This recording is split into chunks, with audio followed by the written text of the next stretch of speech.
Hey, welcome back to the 7th annual conference on Belarusian Studies. And it's my pleasure to introduce the chairperson of the next panel, which will deal with politics and society. And the chair is Alena Markova, who is assistant professor of the Department of Historical Studies of the Faculty of Humanities at Charles University in Czech Republic. Alena has been actively publishing on various topics, including on Belarusization and the process of Belarusization during the Soviet time. And she also, recently her monograph on the topic came out with Brill, and hopefully will publish a review of this monograph in the next issue of the Journal of Belarusian Studies. And Alena is also co-editing the Journal of Belarusian Studies with myself and Paul Hansberry. Alena, the floor is yours. Oh, thank you very much for introduction. And I must say that I'm really very happy to be the chair for the Society and Politics panels at the 7th Annual Belarusian Studies in the 21st Century Conference. And I'm really very excited to chair the panel with you. And at the beginning, we are going to present papers of all speakers, and the rest will be a question and answer session. Please use your chat box for question, or you can raise your voice, raise your hand, and please use your opportunity to networking, because I guess this is a perfect opportunity to make and establish new academic connection, even if somebody is online. Never mind. So let me introduce the first speaker of our panel, Dr. Ge Yin. I'm so sorry for my pronunciation, I guess it's correct. So Dr. Ge Yin holds PhD in economics, and she's an associate researcher at the Hebei Academy of Social Science in China. Her research interests cover open economy field, One Belt, One Union field. It means integration processes of the economic belt of the Silk Road and the Eurasian Economic Union, as well as regional studies of Eastern Europe. And Dr. Ge Yin has been involved in policy making for national foreign development strategy of Belarus.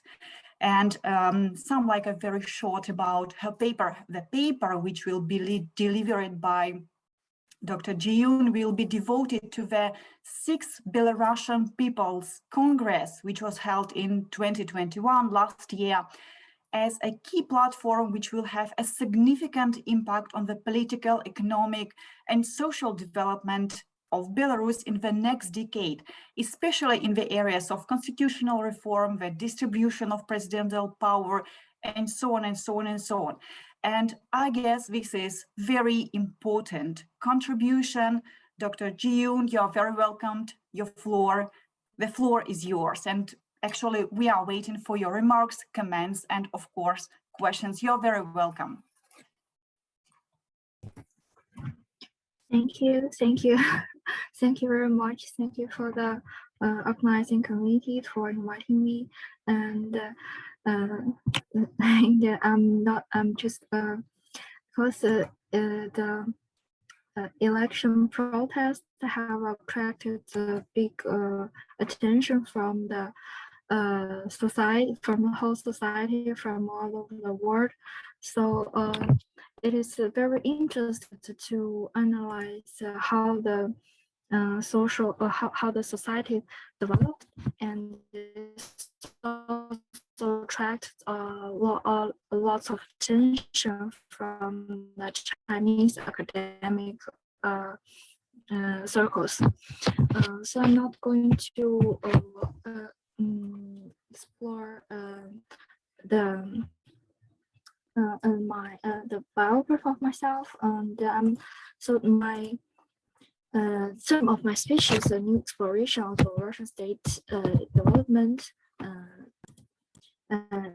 state development theory and practice. It is analyzed of the relationship between the 6 National People's Congress of the Belarus and modernization of the state. And the sixth Belarusian People's Congress was held in February 2021, just 6 months after the sixth presidential election in Belarus. Therefore, the People's Congress is regarded as a crucial platform for the dialogue between the government and all social sectors. As important as the first People's Congress held after the founding of Belarus, the sixth Belarusian People Congress has attracted great attention. It can be considered that this Congress is a new exploration of Belarusian state development theory and practice, which will have a significant impact on the political, economic, and social development of Belarus in the next 5-10 years, especially in the areas of constitutional reform, the distribution of presidential power, and the reform of the state management system. And the background of this Congress is very complicated. The social crisis, we can see that the social crisis promoted the convening of this Congress. And first, the COVID-19 pandemic and the economic situation have increased the difficulty of the election in 2020. In the spring of 2020, after the COVID-19 outbreak, Belarus did not adopt a national quarantine. A large number of people were still working during the pandemic to ensure that the economy wasn't completely interrupted, but its economy is still declining to a certain extent. And second, the social influence of opposition is greater. Since 2008, two main oppositional organizations have formed in Belarus, the European Belarusian Movement, and the other is True-Stalin Movement. And Tikhanovskaya qualified for the election, won 9.9% of the vote, and became Alexander Lukashenko's main competitor. Before the election, Belarus and Russia had disagreements over oil and gas prices. As a result, Belarus purchased oil from the US instead of Russia. In addition, Belarus National Security Department arrested 33 Wagner Russian mercenaries, which was the relationship between the two countries.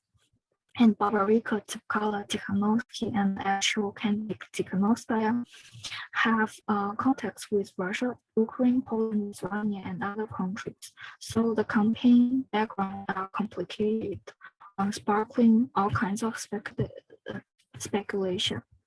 And 1 month after the election, NATO organized a military exercise called the Tobruk Legacy 2020 in Lithuania near the border with Belarus.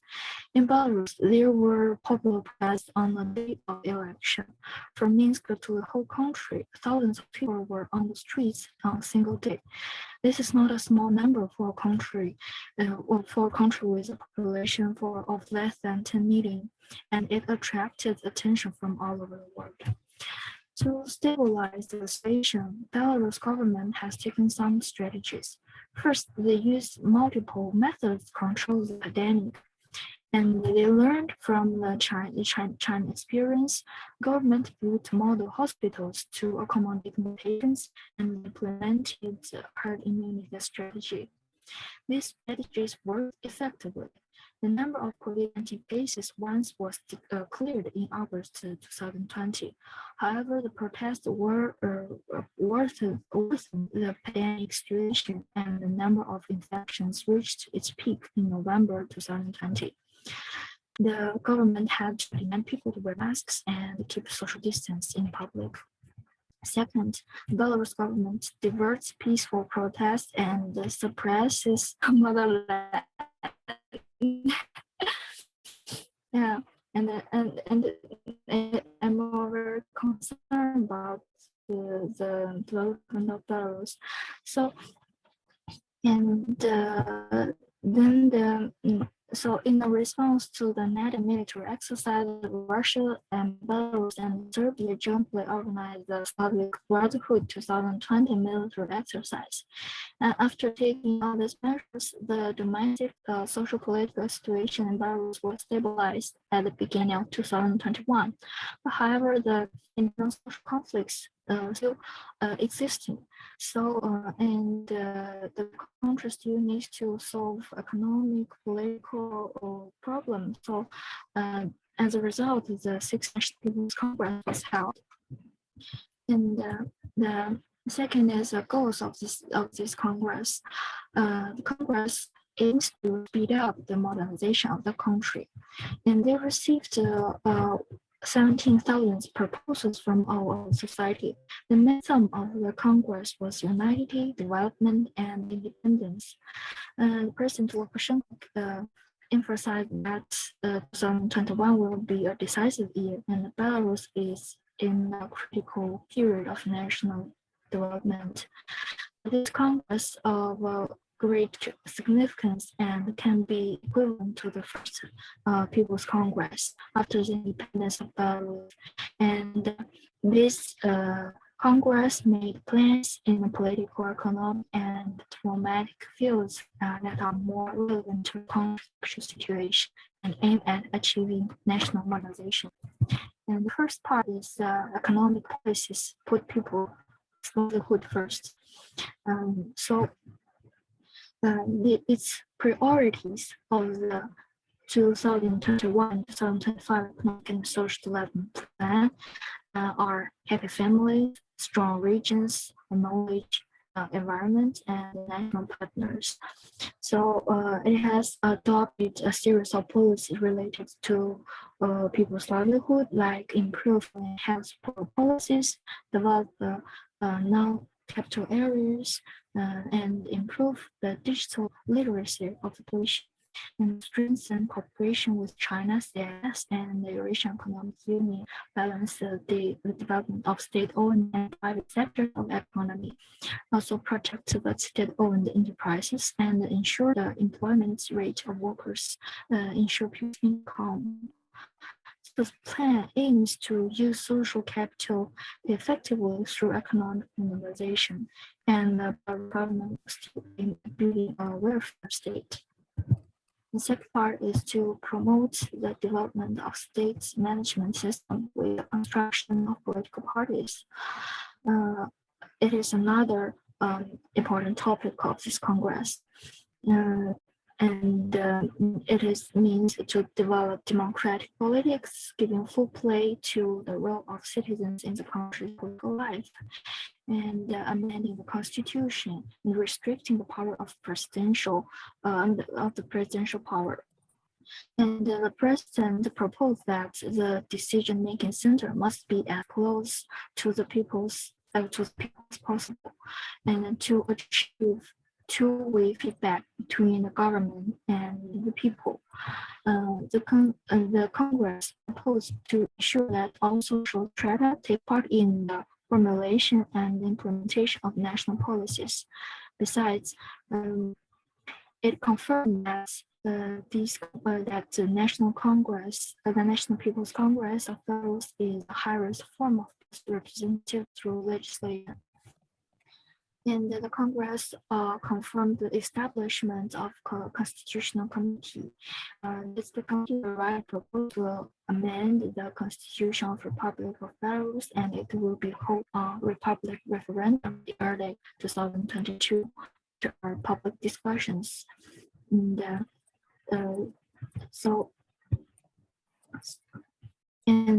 the Belarus government also redistributed the power of state institutions, including power between central, local governments, and other institutions. So this Congress proposed to strengthen the construction of political parties. In the future, parliaments and political parties will serve the interests of different groups of people. But Russian society believes that in the next decade, a political party governance model will be built in Belarus, and the local government will gain more autonomy. And the third part is that foreign policy aims to ensure national independence and insists on diversification. The most important of this part is that the intentions of external forces, such as carry out a total privatization and leave out from Russian military defense, joint EU and NATO are not in the fundamental interest of Belarus, and Belarus continue to pursue a military foreign policy and actively take part in the regional peace process. Russia, the European Union, and China and other countries will be important partners of Belarus. Among diplomatic relations, China-Belarus relations are one of the most stable diplomatic relationships of Belarus. So as a conclusion, first, we think that it is a big achievement that Belarus has control for the pandemic situation without interrupting economic activities. And second is a market social theories and practice are effective for Belarus development. And the third is the development of political parties in most CIS countries has gone through the process of partisanship to diversification of political parties and to multi-party competition. However, the stage of non-partisanship in Belarus has been extended, and the process of multi-party competition has not just begun. This Congress bears a heavy responsibility. Some of the reform measures adopted by the Congress were planned, and some of them were pushed to be introduced, and there's still many work to be done. And to add more some information is like I think that China Belarus, the core of China Belarus is the China Belarus Industrial Park, Greystone, and it's like the modernization, economic modernization of cooperation to countries. So here is the how it looks like, and the second figure is the location of the Greystone, and it's near to Minsk. And in last year, the new presidential decree was entered into force on June 11th, 2021. And the main aspects for the investors are medicine, 5G, manufacturing, electronic information, biomass. And as of 7th of October 2021, and this park has attracted 79. Now it's already 83 enterprises with a total of investment of more than $1 billion. And then the investment sources from China, Belarus, Austria, Belgium, Germany, Israel, Lithuania, Russia, US, and other countries. So it's also like new modernization of the management of the management of the park. It's like a three-level management system. The first level is Intergovernmental Coordination Committee. And from the Belarus side, it's the Ministry of Economy, the Presidential Office, and the Ministry of Foreign Affairs and others. And what I mean that is the Ministry of Commerce and the China Developing Bank and Sierra March, biggest industrial, biggest. You can see it's the biggest enterprise in the construction field of that. And second part is industrial park administration. The head of the administration was elected by the president directly. And the third level is industrial park development company. Belarus side controls 32% of the shares, and the Chinese side controls 68%. And made like 10 years of the presidential decree. So it's using one-stop service. It means that once the resident in the park can solve every problems,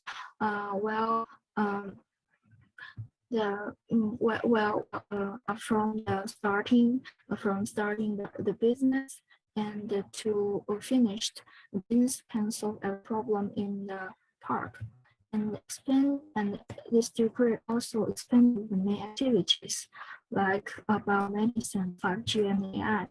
It even promoted for medical activities. There's no compulsory registration for drugs and medical products, and no license need for medical activity. Also added some supportive measures to for activities, allows venture capital to join in the whole business process. So also introduce the British law institutions. And I think it's important to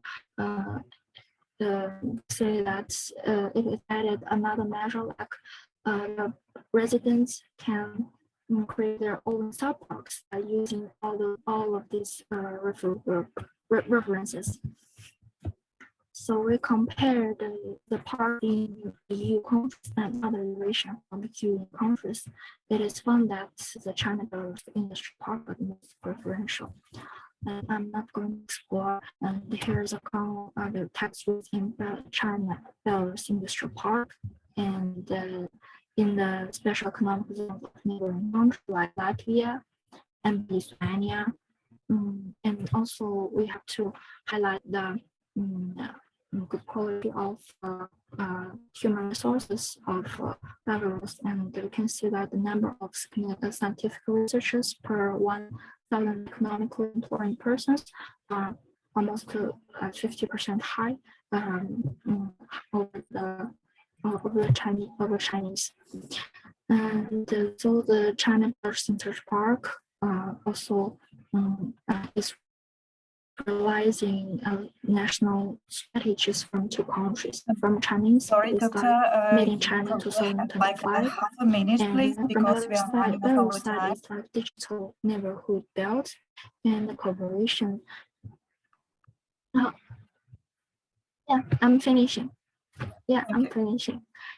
And so both sides need to create investment environment and bring it into line with international rules and build high standard infrastructure for the technology development in 10 or 20 years.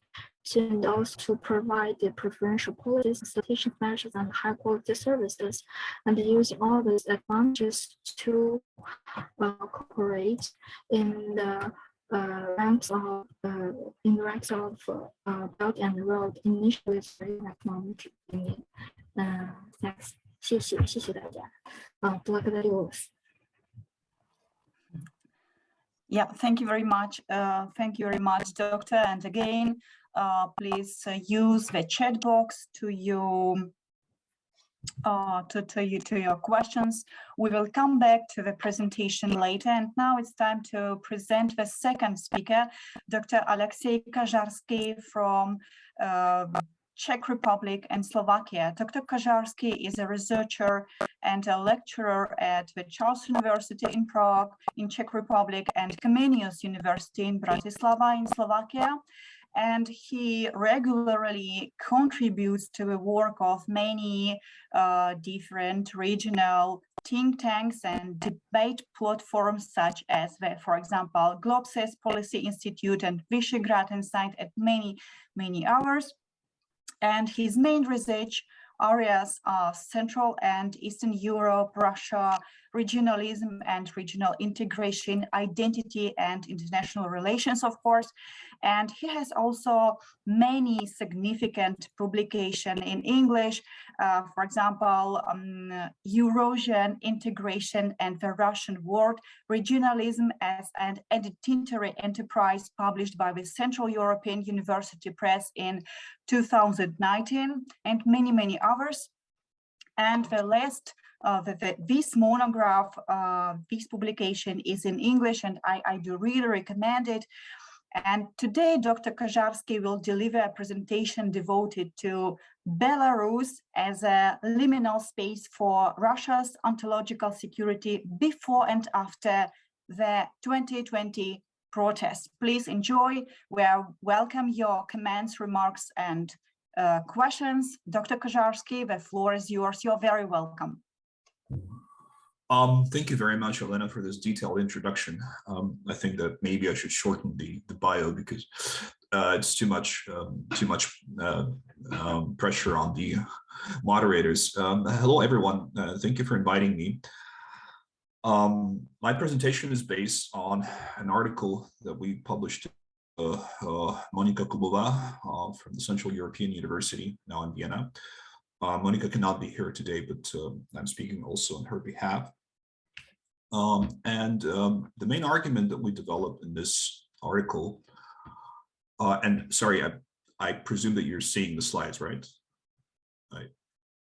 Yeah, good. The main argument that we developed in the article is that Belarus's liminal position with respect to Russia has allowed Russia to turn Belarus into a source of ontological security, an instrument of ontological security seeking. And I'll unpack that later. And that fact that Belarus was a key source of ontological security for the Russians and the Kremlin, that fact also influenced Moscow's approach to the 2020 protests. A few words about the theoretical framework to start with. So it's a relatively new approach in IR and political science. Basically, there are scholars like Jennifer Mitzen, Karen Kinval, Philip Adis, and others who are using this theoretical framework to deal with a large number of important issues, starting from the radical right and populism and things like collective memory, the Holocaust, etc., etc. So we tried to apply this framework to the Russian-Belarusian relations. So in fact, this is an IR paper. I know that this is a section on politics and society, but this is an IR take, international relations. So the key idea, behind this approach, ontological security, is connected to the notion of self-identity. Self-identity is knowing that I am still myself, or we are still ourselves, despite all the changes and traumas that may be happening to me or to us. So we can speak of individual ontological security or collective ontological security, right? So if we're dealing with groups of people. And this is an existential need. Ontological security, knowing that I am still myself, is an existential need, right? So hence the ontological security seeking. Now, one key way in which ontological security is sought is through the construction of biographical narratives. Biographical narrative is a consistent and coherent story that I tell myself about myself, showing that there is some kind of continuity in my life. That's the individual level. On the collective level, you have groups of people inventing such stories. So nations, for instance, invent biographical narratives.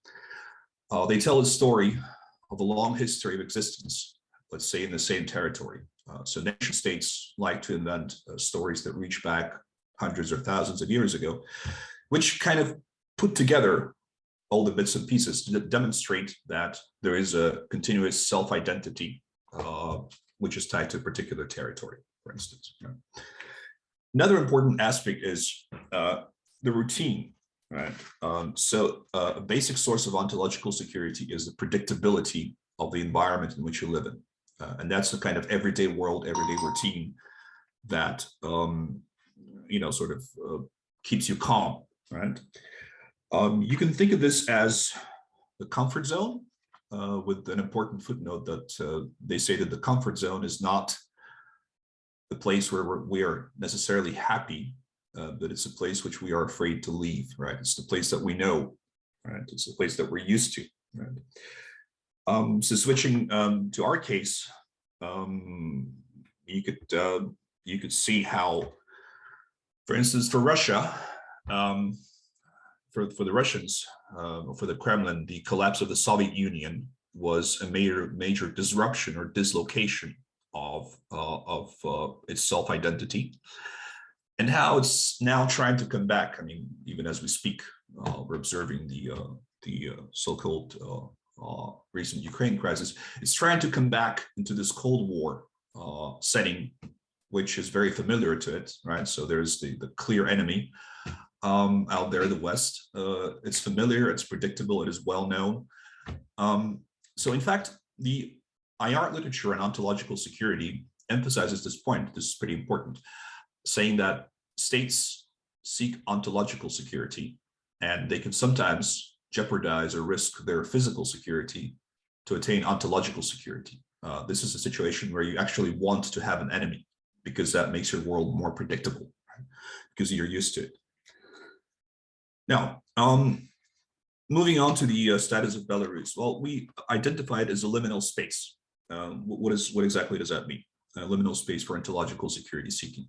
I'm sure that many Belarusian analysts and scholars have noticed that even now, but especially prior to 2020, I mean, the Russian knowledge of Belarus was quite scarce, right?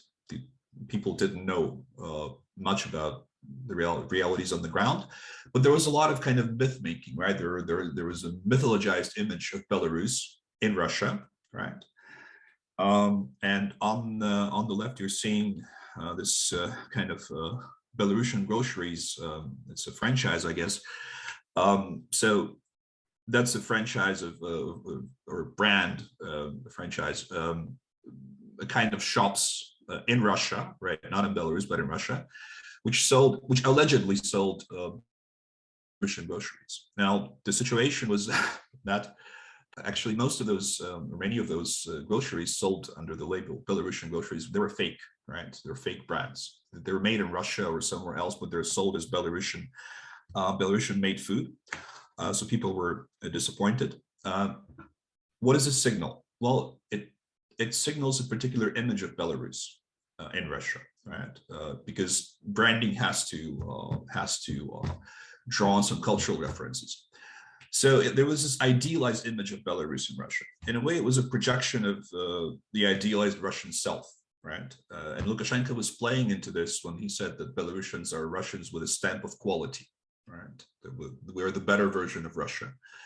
So there was this image, you know, this patriarchal country with this strong leader who takes care of his people, and this country has preserved, you know, traditional Slavic values much better than Russia, which is oligarchic, corrupt, and so on. So it was a projection of the idealized Russian self, the Russia that we want to have but don't have, and Belarus has that Russia in Belarus. And then there was the routine of post-Soviet integration, which never post-Soviet integration with Belarus, which never actually got very far under Lukashenko, but the Kremlin could always rely on this kind of routinized talks about, yes, we're integrating, we have the so-called union state, and we're going to at some point merge into one state, perhaps. So it was a predictable routine for the Kremlin. They could always rely on Lukashenko to be there symbolically, even though he made very few concessions in terms of the actual integration. Now, what happened in 2020 was arguably that routine, that predictability of Belarus in the Russian gaze, so to speak, was disrupted, right? It was a dislocation. We can think of this in terms of three types of insecurities, which are connected. So we call it the ontological insecurity triangle. So this is Russia's insecurity about the so-called near abroad, or the former post-Soviet countries. Insecurity with respect to its status to the West, insecurity with respect to its status with regard to the West, and then the domestic regime insecurity, right, in Russia, not in Belarus, but in Russia.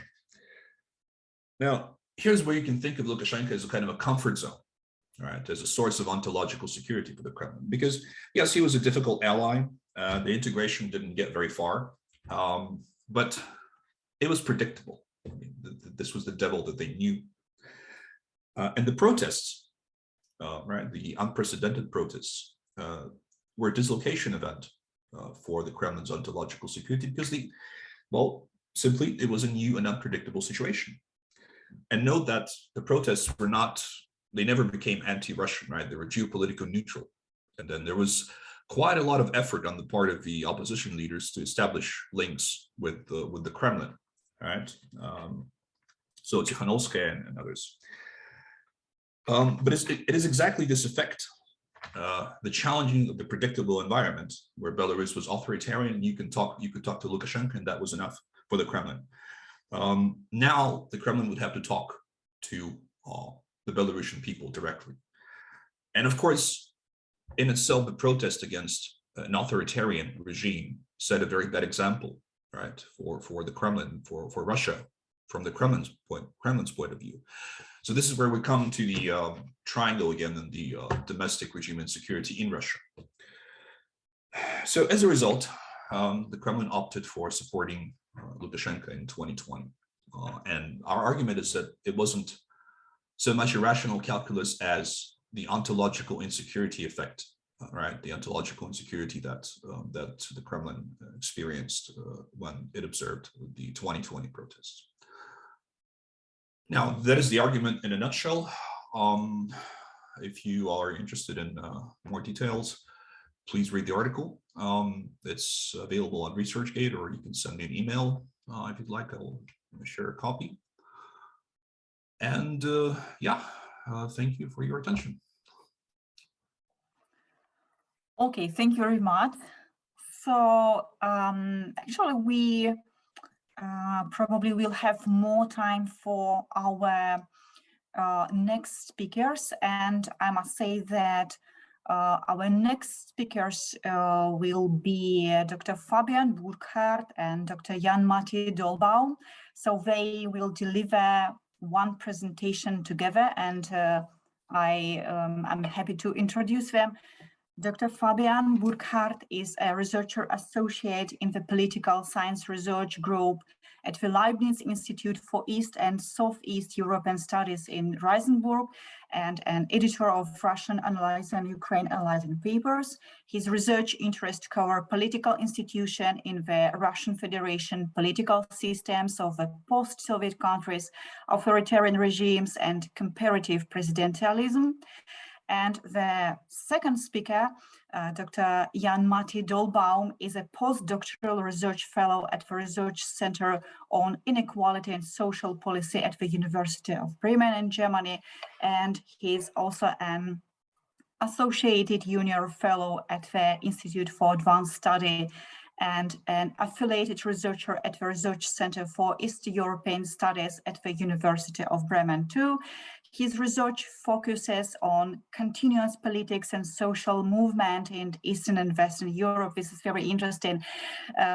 This is my personal opinion, because I do deal with the same topic. And also he deals with long-term interactions between protest and politics across different regime types. And both of our speakers have many great publications in English, and you can read them, you can share them. They cover the latest political issues, for example, and they are really very interesting. And today, Dr. Fabian Burkhardt and Dr. Matti Dollbaum will deliver a presentation of their very original, I would probably say very unique and important research, Deepening the Societal Divide, Political Attitudes toward Constitutional Reform in Belarus among Regime Supporters and Protesters. So you're very welcome. The floor is yours.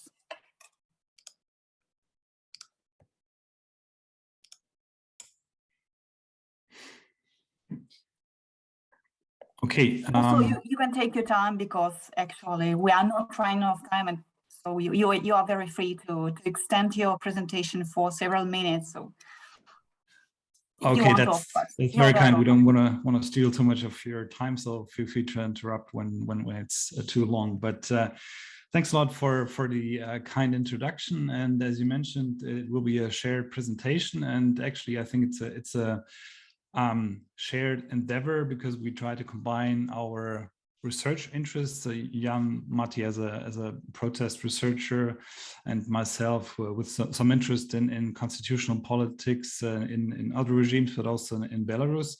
And so we try to combine our interests for this ongoing research. And I have to admit, we slightly changed the title, so it's not we're not that much looking into potential polarization between supporters and protesters, but opponents. But we'll come to that in a minute.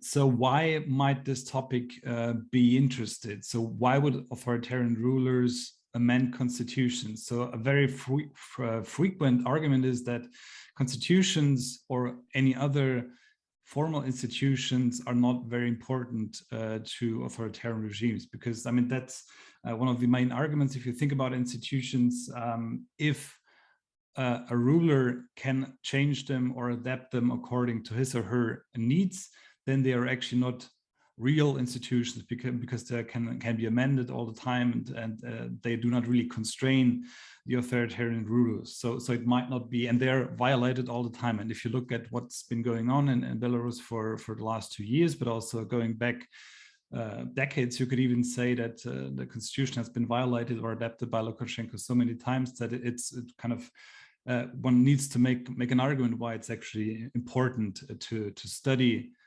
it and the popular attitudes towards changes. So when looking at the literature, and indeed you find quite a number of arguments why it might be useful and helpful and valuable to look at constitutions as formal institutions in non-democracies.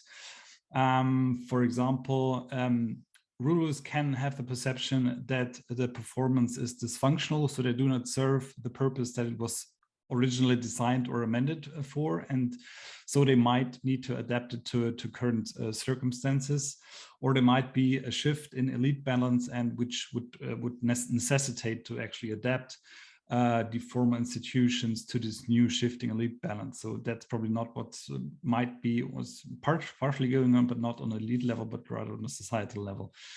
And there are other arguments and literatures we are based our research in. It's so there's, in the last 10-20 years, I would say there's quite a large body of literature on institutions in authoritarian regimes. There's functionalist an approach you could say that argue, even though they do not, or not all the time, constrain rulers, they still might have important functions that help rulers to actually achieve their goals, or help them to solve some problems they have in governing countries or states. And there are quite a number of functions that are usually mentioned.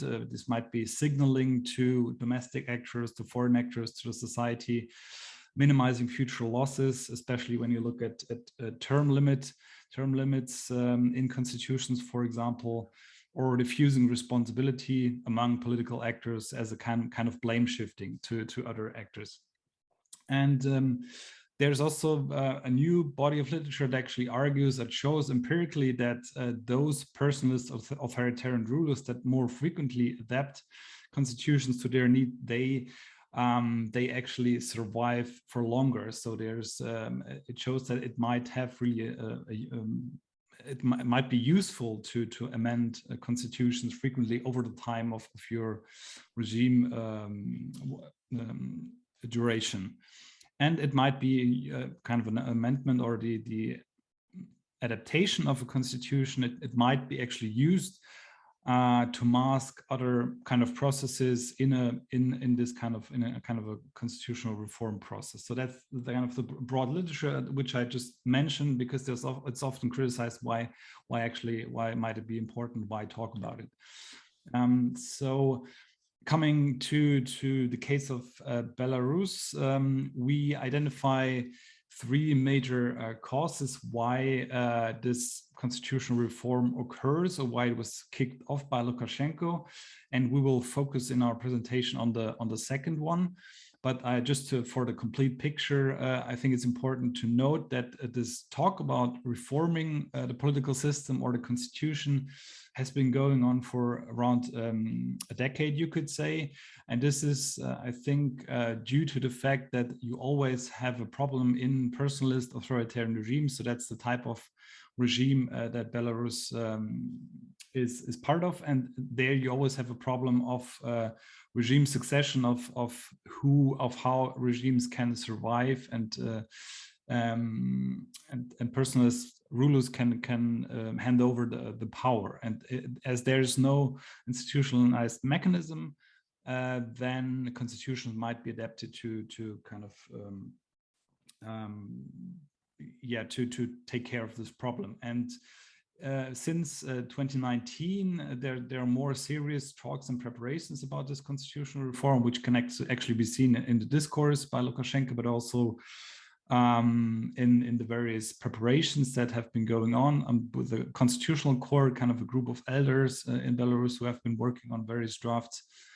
And then obviously the second one, which we will be looking at, is the regime crisis in the wake of the 2020 presidential elections, which served as a catalyzing factor that kind of sped up the constitutional reform. If you remembered, at that time, the most prominent candidate, Viktor Babarika, he had the suggestion, I think it was in June 2020, to have a referendum on returning back to the 1994 constitution.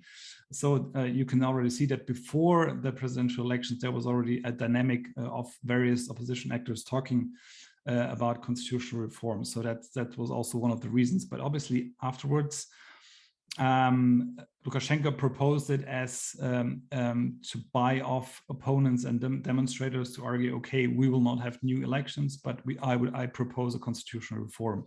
And the third factor, which we will not look at, but maybe Aliaksei has some thoughts on this, but there was apparently also some pressure by Russia, which I mean, it's very hard to find evidence on that, but certainly that's also what's going on.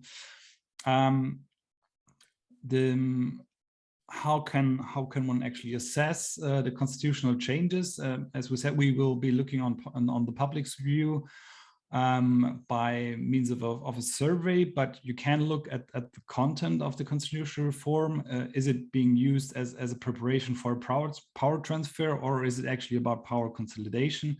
We think it's more about consolidation. You can look at the process. Was it inclusive or was it participatory?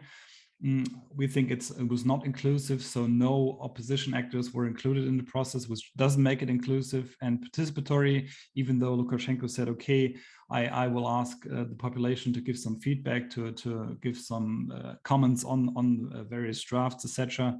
It's obvious that it's been not a participatory process for many reasons, which we can talk about. So what we will do in the presentation, our paper, is to look at perception by the public, so how various segments of the society perceive these constitutional changes. And I think what's one of the most interesting parts is, even though it appears it's not about power transfer, it wasn't inclusive and it wasn't participatory, it might still be the change that it has an effect on perception of the population. So it might, Lukashenko might gain some legitimation among opponents, or he might also alienate supporters. So it could be risky, or it could be a gain for Lukashenko. And now I will hand over to Matti, who will walk us through some of the results of our survey. Great, thanks, Fabian. I'm going to look at a few of the results of the online survey that we did late last year. Before going into the results, I have to say that this is an online survey. It's not representative of the full population, but for the urban population using the internet. Therefore, we are not going to focus on questions of how many people think what, but we're going to focus on distributions of opinions within specific political groups, because that's what this survey was really designed for. And these three political groups we're going to talk about are first those who openly said that they support Lukashenko as a candidate, or that they think he's worthy of being president. The second group are the explicit Lukashenko opponents, those who openly said in the survey that they support a different politician.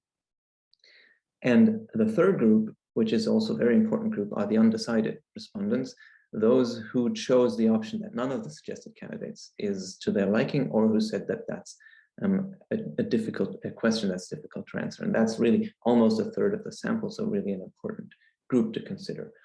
Before we go into the opinions that these three groups have on specific constitutional amendments, we look at one question that is more general. This is a question about the mode of constitutional reform. So should there first be free and fair elections and only then a constitutional reform process? Should this be the other way around? First reform the constitution, then have new elections? Or should the whole process be relegated to the Constitutional Commission headed or set up by Lukashenko and have nothing to do with elections at all? And we see that the three political groups that I just outlined answer this question very differently. Those who support Lukashenko either find it hard to say or hard to answer the question at all, or think it should be relegated to Lukashenko's commission. This isn't perhaps all that surprising. And if we look at the opposition group, we see overwhelming support for the idea that there should first be elections and then a constitutional reform process.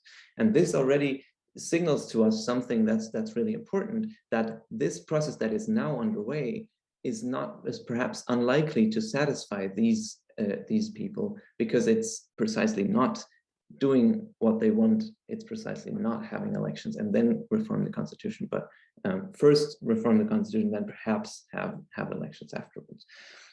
All right, let's go into some of the specific amendments.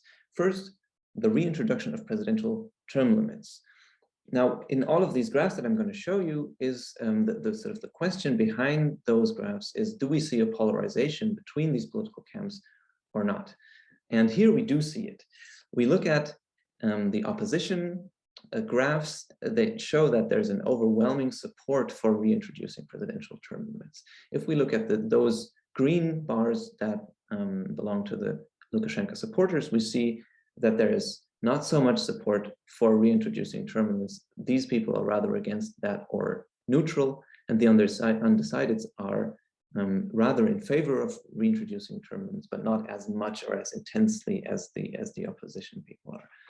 Right, so here we see sort of a sign for polarization between supporters and opponents of Lukashenko.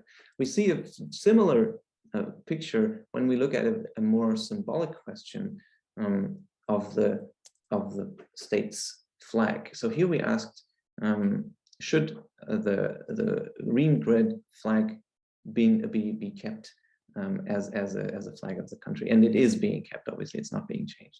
And here we see a similar picture, but with a different sign, right? So here we see the supporters of Lukashenko being overwhelmingly in favor of that. This seems to be a very, very important salient issue for them. It's not that salient for the opposition, because we do not see overwhelming disagreement, but still we see more people being against this or neutral than we see being in favor.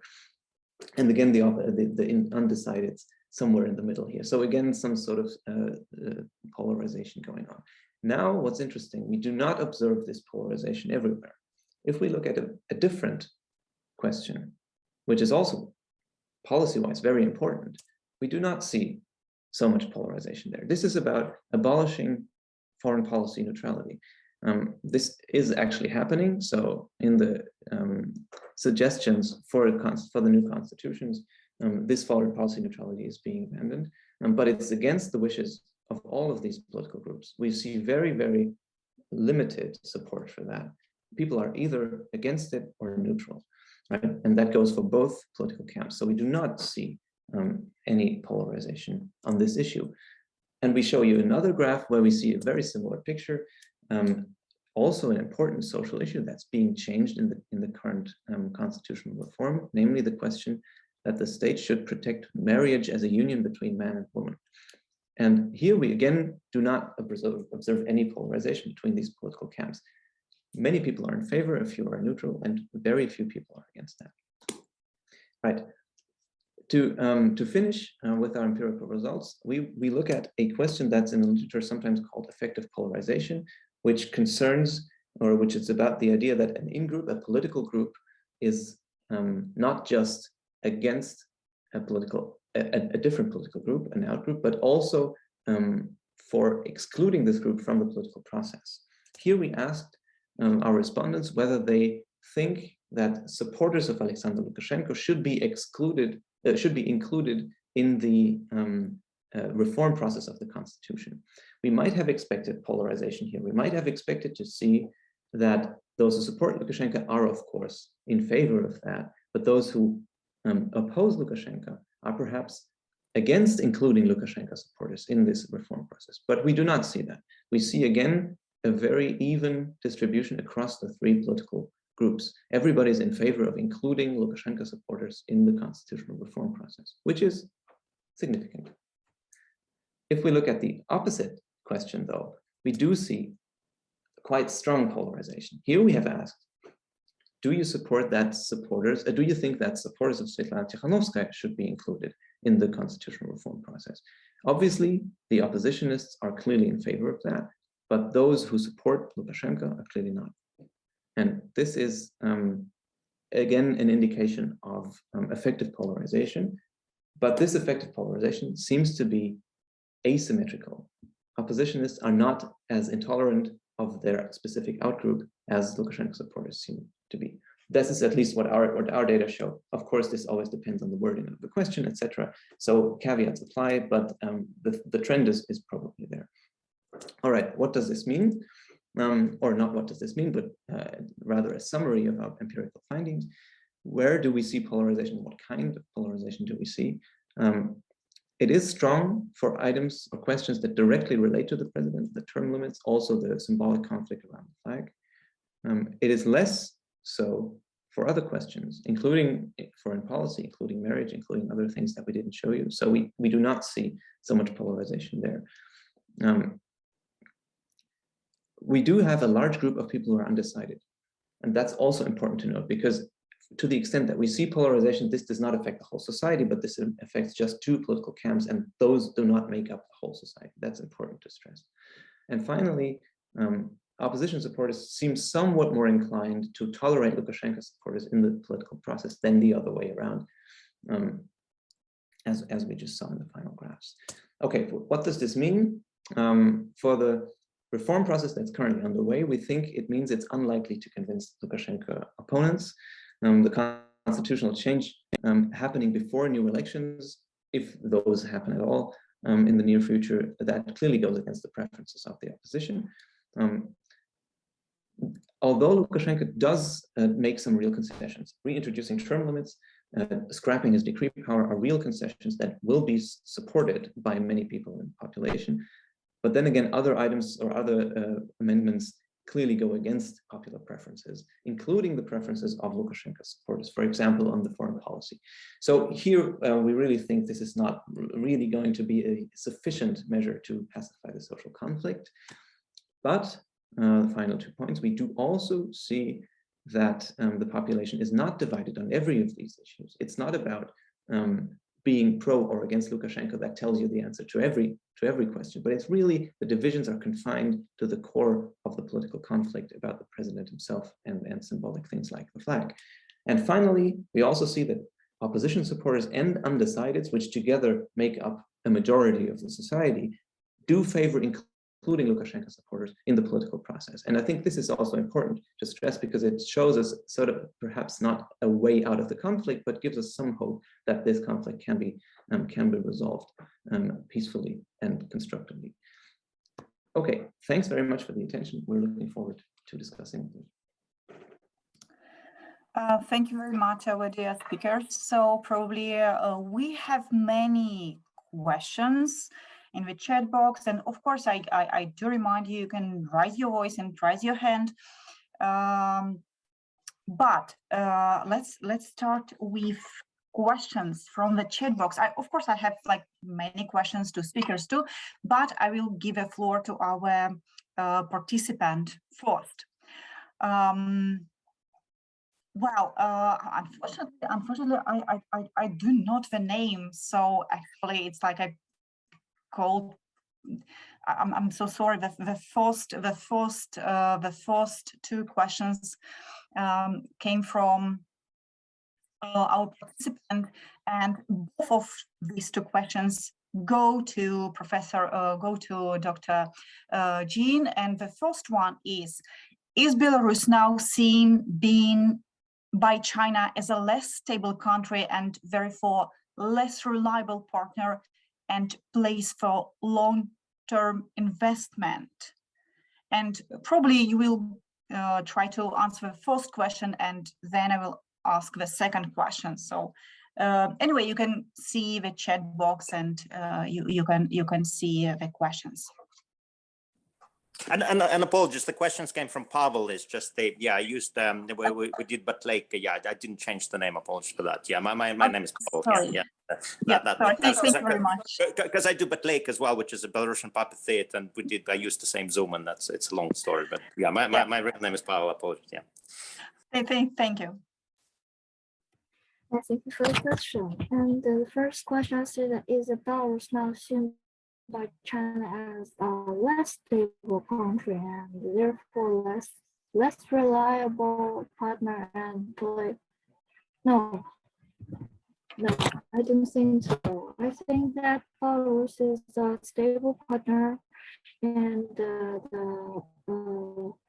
diplomatic relationships between two countries are predictable and stable.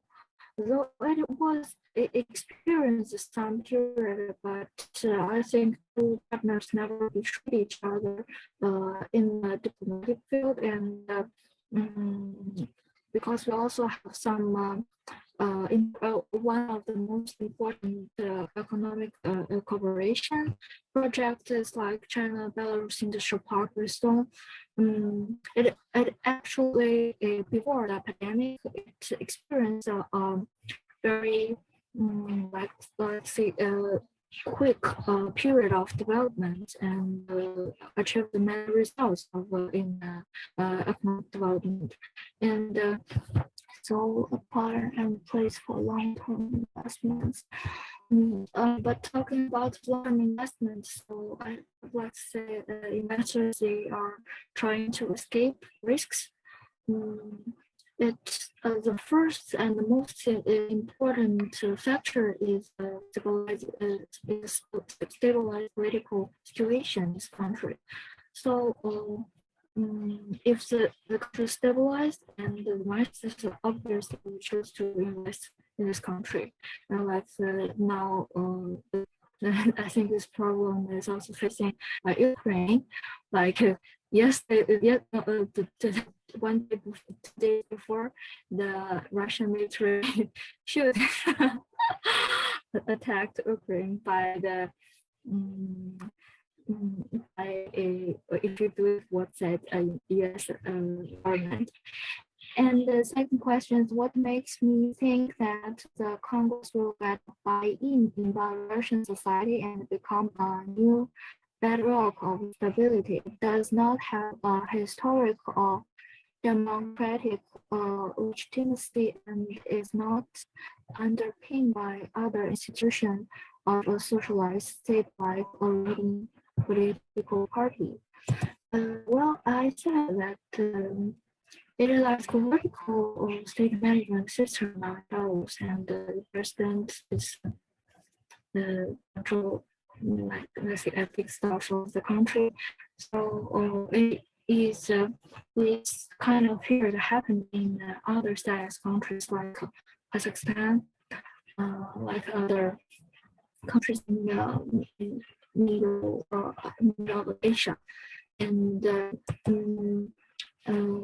but the process should begin because everyone, even joined the Congress, the society believes that they should start the process of partnership should start, and by the way, and the President Lukashenko himself also believes that in future, a person, if it was controlled by what kind of internal or external forces, and there will be, it would bring a devastating impact or consequences to the country. So I think that this Congress is for the internal development of the state management system, and it shouldn't be influenced by other countries, by other parties of other countries. I'm sure I understand your question right and answered your question. Thank you. Thank you very much. I'm so sorry. For me, for example, very technical issue, the connection is not very good, and that is why have you already answered the second question? So I'm so sorry because the connection is not very good.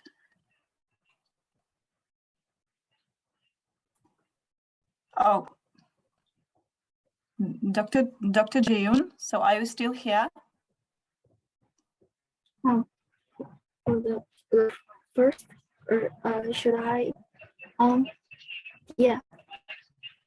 So should I answer the first question has been answered of our audience? Sorry, could you repeat it again, please? Both questions has been answered. Yes. Oh, thank you very much. So so we can move to the next question. Yes, I was asking, should I yes.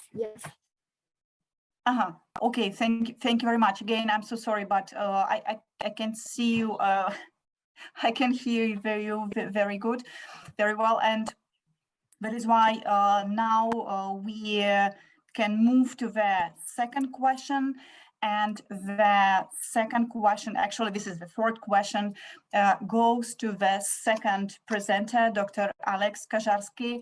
And this is a question by Paul Hansberry. Unfortunately, I can ask him to raise his voice because he's not here, but the question is following. Actually, there are two questions. Okay. Alex spoke of ontological security from the perspective of the Kremlin and Russian sense of self and hence its policy position in 2020. How important does he see this for individual Russian citizens' identity and security? And also, can he, Dr. Kazharski, tell us something about how Belarus ontological security differs from Russia's? So now I'm copying these questions in the chat box, but please, Dr. Kazharski, the floor is yours for the questions. Thank you. Well, they're huge questions, but very good ones, obviously. Excellent. I did speak from the perspective of the Kremlin because these are the decision makers, but in this case, but of course, obviously they also have to sort of take into account the public moods. You know how important the approval ratings are for Putin. If you're a student of Russia, I think that generally speaking, this is an empirical question that you have to research. You have to. Because the Russian society is not homogeneous, right? You have different Russians. You have the Russians who consume the state media narrative. You have oppositional Russians. You may have people who are sort of indifferent to these issues. So you'd have to go and look into the specific empirics. But I think that at least a part of the Russian society shares that ontological security seeking strategy with the regime, with the Kremlin, because this builds on sort of cultural perceptions of Belarus, right? So I showed you these Belarusian groceries. So this is a sort of embedded perception of Belarus, certain myths, certain stereotypes from which the attitudes stem, right? And the ontological insecurities. So I think it is shared by part of the population, but this is an empirical question that you really have to research, right? With respect to the broader public. Now, the ontological security of Belarus, this is a topic for a separate lecture. It's an empirical question, and of course, you will have very different ideational structures when it comes to Belarus and its self-perception. But I'll probably maybe leave this for another day because it's a different country, even though not everybody in Russia noticed that. Okay, thank you very much. So, and now let's move to the next question. And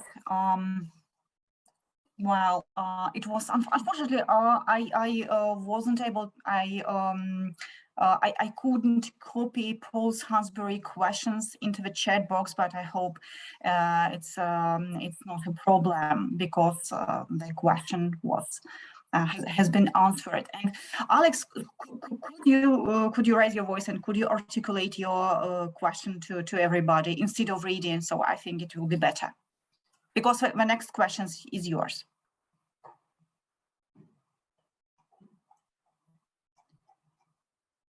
Sorry, I was muted. Are you talking to me, Alena? Yeah. So I'm supposed to read the question from the chat room, right? Yeah, because instead of me, because I guess it will be like a more authentic, more better. Okay. I'm so sorry.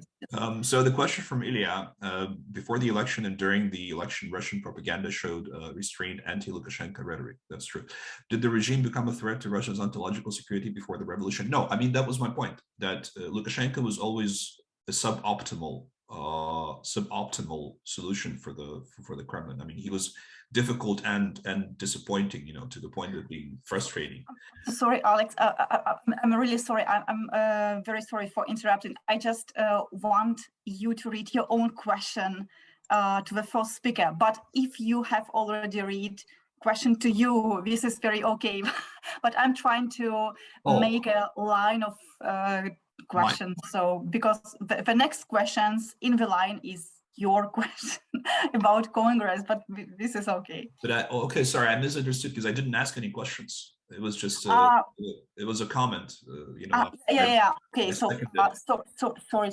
sorry. My fault. Okay, please let's continue. Just don't stop, please. Okay, so should I answer the question that Ilya asked then, or?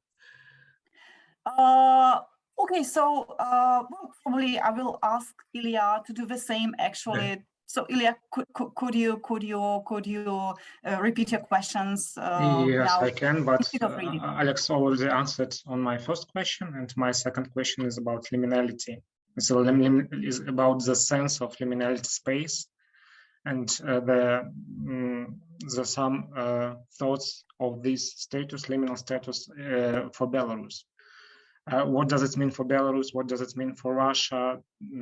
Does Russia want to see Belarus like a liminal space, or Russia wants to see Belarus like a structural space in means of Turner's, for example, understanding of liminality, and it's more anthropological sense of liminality. Okay, thanks. May I answer? Yeah, of course. Please don't ask. Well, I think you're right. I mean, thank you for the question. I think you're right. It is about ambiguity and uncertainty, right? So this is what I was saying. I was talking about this that it was kind of in between. I mean, in a sense, you could sort of you could apply this to the whole so-called near abroad, right? So this is like it's abroad, but it's near. So it's kind of a liminal space between the real abroad and Russia proper. But Belarus was particularly. I mean, there is very little knowledge about Belarus in Russia, and still is. So it was full of myths, and it was perceived as something that is almost part of Russia, but not quite. So you have this liminality here. I mean, who knows what will happen, right? But I think that in a sense, it is a useful liminality, right? It is a useful liminality for the Kremlin because it's better to have an ally, right, whom you can symbolically parade, right, in front of your population, if not other countries, than to just sort of incorporate, Belarus into Russia, and then you have more territory, but there's no ally and no process. And this is the routine of integration that I was talking about, right? Being used to having this not so nice, but kind of frustrating, but an ally still. Yeah, okay, thank you very much. Mm-hmm. So probably I have also a question, and so we have almost 12 minutes more, and you can use your voice. You can use the chat box for new questions. But my personal question goes to Dr. Fabian Burkhardt and Dr. Matti Dollbaum. So I'm very interested in methodology of your research. What is a methodology? I mean, if it's not like a very like a kind of like a confidential information, of course I can understand it. But how did you find respondents and for your research, for example? So you already said that this might be a confidentiality problem. And it really is. So unfortunately, we cannot reveal any more than we said during the presentation about this, given the difficult circumstances. Yeah, of course. So I don't understand, because I just really like your research. I guess this is very important and unique, and which is why I'm so sorry for my questions. I fully understand it. Not at all. This is super important, of course, and it's really a problem that we cannot speak in more detail about this, at least in public. I mean, this doesn't include conversations, bilateral ones. So yeah, of course, and I see the chair and the main organizer of our conference is holding hands. So please, Dr. Krivoy. So thank you. Thank you very much. I have two questions, one for Alex and the other one for Fabian and Matti. So the one for Alex, can you imagine a situation when Russia would be happy about Belarus being a neutral, sort of a neutral country, or you think it's a complete fantasy? And as long as Russia has enough energy to pay attention to what is happening in Belarus, the prospects of it being neutral or democratic are very, are not realistic. And the second question is for Matti and Fabian. The one problem with these online surveys is that you, in a way, pre-select people who use internet, people who are more likely to be more opposition-minded than pro-government. Are there any ways to avoid this sort of implicit bias, which may result from the outcome of your study and similar studies? So it's a question, I think, which many people face, how to make it more balanced in the current situation. Thank you. Thank you very much. So this is the second question. Is really interesting and methodological. I will join the second question. Thank you very much. So Alex, probably you will go first, if you don't mind. Okay. Can I imagine a situation where Russia wouldn't care about Belarus being neutral? Well, I mean, I'm a social constructivist by methodology, and social constructivism is an optimistic paradigm. It tells you that in principle everything is possible, and of course there are many different things that are difficult to imagine. But I mean, there is no lack of things that were difficult to imagine. Let's say 50 or 100 years ago. Now they're there. I mean, think of the Franco-German reconciliation, for instance, in Europe. I mean, if you told somebody in the 40s that these nations would, or 30s, that these nations would become so friendly, then it would be unimaginable. So I think yeah, I can imagine, but that means that some serious change has to take place inside Russia, and in terms of working with the ideational structures, right, in Russia. So that there's some homework that needs to be done by the Russians themselves.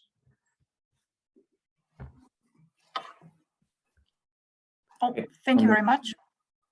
On the methods question, thanks a lot. Let me add another bias, which is obviously self-selection into such surveys, especially when in a situation where answering a survey is perhaps considered politically sensitive. So this is a problem, as you rightly said. It doesn't just affect us; it affects many people who do this. But it also affects us. One thing you can try, of course, is use weights to make the sample that you have more comparable to the general population. if you have information about specific parameters and how they are distributed in the general population, which you usually just have for very basic socio-demographic indicators. And if you do that, we get very similar results, which is a positive sign, but still not far from perfect. The second thing we try to mitigate this problem is really not speaking so much about the absolute distribution within the population, but within specific subgroups. And that's what we tried to do in this presentation. So we don't, of course, we could, we do say that the group of undecided people is relatively large, absolutely speaking, if that makes sense. And I think it's safe to say that. But everything beyond this really relates to distributions within these specific groups, and then it doesn't really make so much of a difference whether the sample of oppositionists whether the share of oppositionists in our sample is 50% or 25%, because we only look at how the answers distribute within this group, and for that I think it's relatively stable. We shouldn't trust the numbers to the 10th digit, of course, but I think the trends we can infer from this are relatively realistic also, because we find them in the surveys. Thank you very much. So again, this is like a brilliant methodological questions we are all struggling with. I mean, like researchers, like scholars, how to be like more objective and to cover all issues. And so actually we have like a comment by Kazharski, which goes to the fourth speaker. I don't know, Dr. Ge Yin, will you react to this comment, or probably because I, as a moderator, as a chair, I have to give you floor to your reaction if you want to. And actually, this is like a remark. The so-called Congress is just a group of people handpicked by the authoritarian regime. They are not elected by anyone and do not represent anyone but the regime. So again, as the chair, I have to give you a floor if you wanted to react in some way. So you're very welcome. So you can write it in the chat box. This is like a remark to everybody. Alex.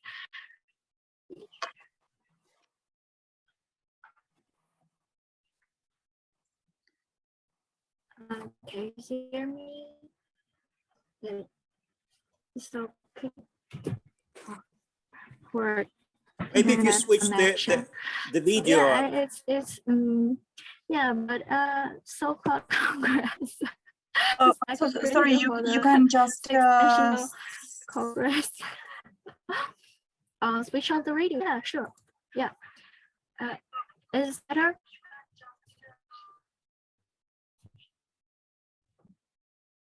Oh, I'm sorry. I think we cannot hear, so I guess we need to skip that. Yeah.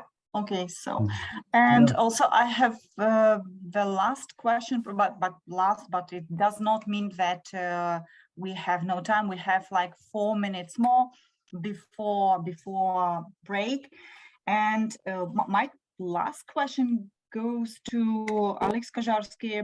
What is the future development of the situation? And so can you make like a kind of like a prognosis, so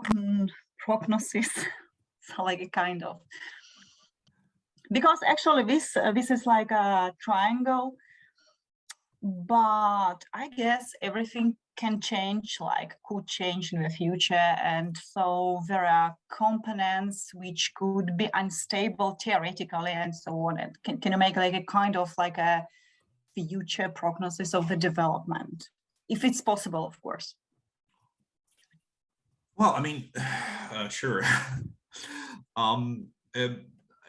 The object of research, I mean, at least in our paper, is Russia, right? It's not Belarus. So I guess the prognosis has to be with respect to Russia. Well, I mean, my prognosis is that Russia will complete its usual cycle, right? So it's a cycle of kind of authoritarian authoritarianism building, then there is stagnation and there is a collapse, right, of the authoritarian model, which in Russia, tends to happen on a more or less regular basis, right? So it happened twice in the 20th century. So I think that's where Russia is headed. Difficult to say how many years it will take, but that's my prognosis is that this is what's going to happen. Because the stagnation has gone too far, and then there will be the moment of truth, right?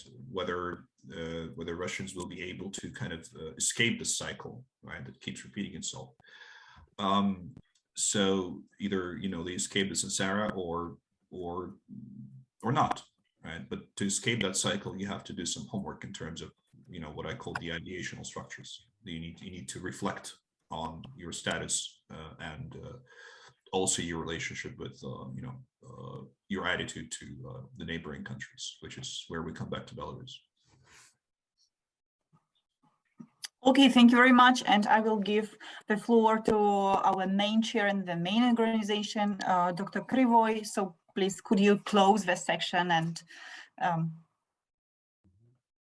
Yes, thank you very much. And I think we had a good panel discussing issues related to internal politics of Belarus in the first place, and also the role of Russia, which is huge. The next panel will actually continue on this theme of protests of the most recent developments in Belarus, and it will be moderated by Professor Andrew Wilson. And it will focus, I think, mostly on the 2020 events in Belarus. Some call it revolution, some call it uprising, a revolt, and we will have 4 speakers there.